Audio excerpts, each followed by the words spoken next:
hanging out here before the banquet at Vernon Downs Racetrack and Casino. We are in the area where the banquet will be taking place tonight. The guy in front of you right now, unfortunately, we're going to say goodbye to unofficially this year. He's been with the organization for 38 years, been the president, but Chuck Miller will be well, basically, what's the best way to phrase this, Chuck? You're not going to be gone. It's just you're not going to be with us at the track. Yeah, I may do a little bit behind the scenes, memberships and some graphics and things, but I will not be an at-the-track fixture anymore. It's time to do some things that I want to do that I haven't been able to do. I've been committed for a long time. I think I've missed 3 races since 1991, and I didn't miss many before that. So I'll have some extra time available to do stuff. Was this the plan kind of all along, or did this just recently happen that you decided it was time? No, originally I wanted to get to 35 years, and then we got there, and with COVID and stuff, I said I'll stick it out. If we can get to 40, I would do it longer too, but it's to the point now where the kids aren't around. The wife is home alone a lot with the dogs, and I'm doing my thing, and it's that the hours to do it anymore are starting to catch up to me. Gotcha. After race stuff and kind of have somewhat of a normal life and have normal weekends, right? Yeah, it'll be tough trying to figure out how to manage my own time because I'm terrible at that anymore. Got to be proud to see where the organization was, because I remember I was announcing at tracks back in 1991, and to see where it was and where it's gone, you've got to be incredibly proud. Well, that's the main reason I've stuck around. I mean, from where this started to where it's gotten to and the level that it's at, I mean, I think right now we should be considered one of the top 360 organizations in the country. I mean, we might not command some of the money that the national tour gets, but we do pay the best out of a lot of the other series, and I'm proud of that. Proud of what it's become. But it's not been me. It's the racers that we've had come through over the years. I mean, you had a lot of the guys that moved from the mods into the sprints, and they put on great racing. I mean, seldom do we have a bad race, and nowadays it's tough because a lot of guys can win if they start near the front, but still you got good guys that can compete. It makes the fans happy, and the promoters get happy too. I remember the early years when people joked the Empire spins and stalls. Yes. When did it start to turn, and what were the biggest factors that led to it becoming what it is today? I think 87, was the big turnaround. I know we went from 85, we were still small wings. I can't remember if we went up in 86 or 87, but we had an influx of modified drivers, veteran modified drivers at the time, and even modified drivers that weren't great in the modifieds came into the sprints, and they could handle it, and they did a good job. I mean, guys that were problems in the modifieds came over, and they weren't problems in the sprint cars.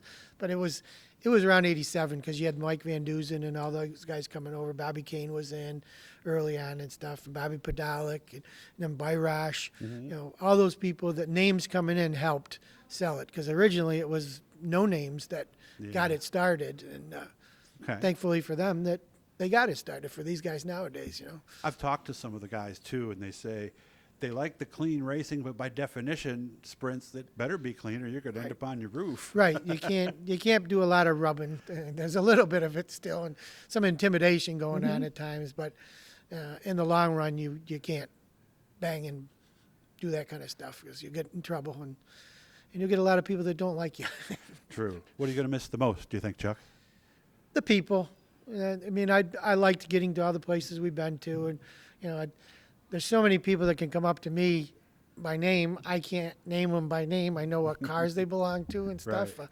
But the drivers, the crews, the different people at the different tracks, it's been an experience. It's not anything that I really dreamed of as a kid, but if my dad was doing this when I was a kid, it would have been my dream to be able to chase it. I tried bringing my son along early on, and he's a more stick and ball and other sport fan. I mean, statistically, he knows everything going on about every other sport, but racing really isn't a big interest for him. What aren't you going to miss? There's always a few aspects of it that... Oh, it's some of the unnecessary drama. I mean, I know there's drama involved in everything, and, I'll take it. I know heat of the moment, people are going to explode, and the good people come up afterwards and, I was out of control or whatever, and it wasn't necessary. But, and tough. Like this year, it got on me.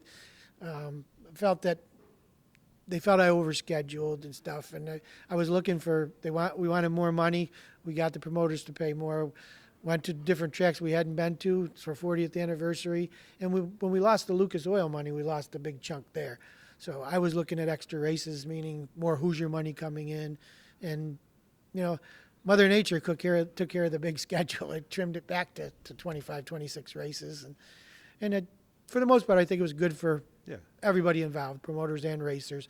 I was disappointed in small car counts, but that happens across the board in racing anymore. So That's true. I can't fault our people, and I understand travel is expensive, so I do understand all that stuff. We miss the travel, but we don't miss the travel because in order to see these people, we have to travel. Yeah. And a lot of times the ride there and the ride back is what brings all the people together, doesn't it? Yeah, we have the most fun in the van, at the hotel, and everything else.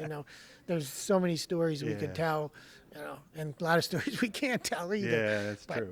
But yeah, no, that's all a part of it. And the ride home afterwards, and doing everything that involves getting ready, and then after a race, it's a lot of time there. Yeah.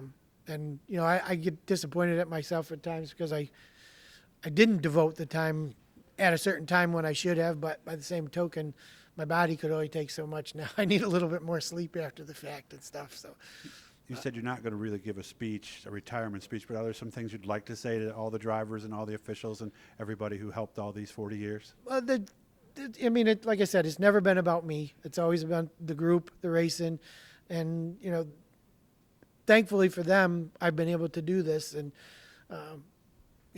I'm happy with what it is today. So, and I miss people that got me to where I am, the Carberries and people beforehand. That we had a lot of times together, good and bad, and it's why we're here 40 years later. 38 years doing this job. We wish you the best, and we'll still see you here and there, right? Yeah, all right. Should. Please keep in touch, and again, thank you for all you've done to make this one of the premier sprint organizations in the country. We wish you all the best in your retirement. Thanks a lot.